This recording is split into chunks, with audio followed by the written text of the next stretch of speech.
Кое ти е любимото нещо в апартамента? Терасата, разбира се. А ние всъщност къде се намираме? В Мезонет в Редута. Как ви звучи?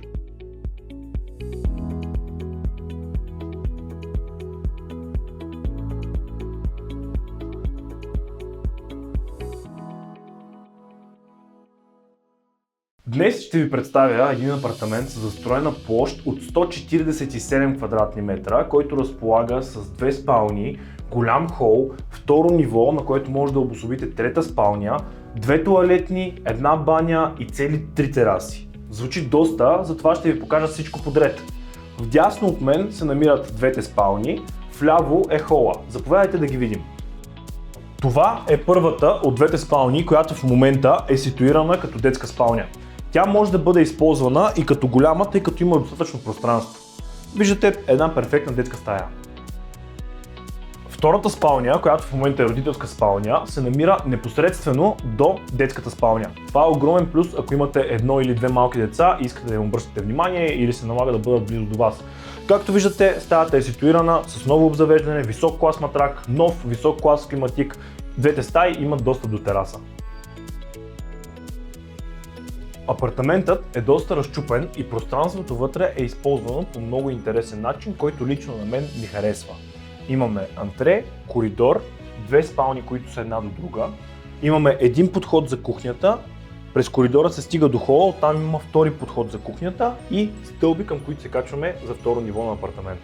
Тук имаме ниша, която в момента е обособена като складче от настоящите собственици, за да може всичко да им бъде на една ръка разстояние от кухнята.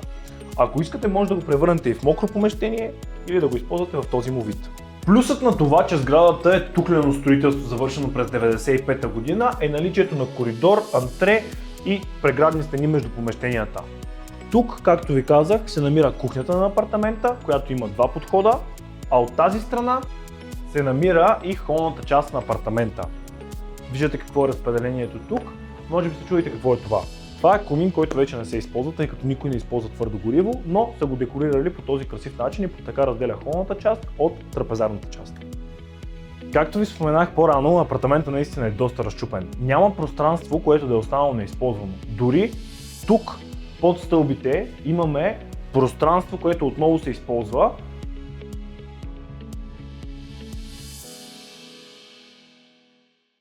А сега, нека преди да се качим на горното ниво, да ви покажа и кухнята, трапезарията и още нещо.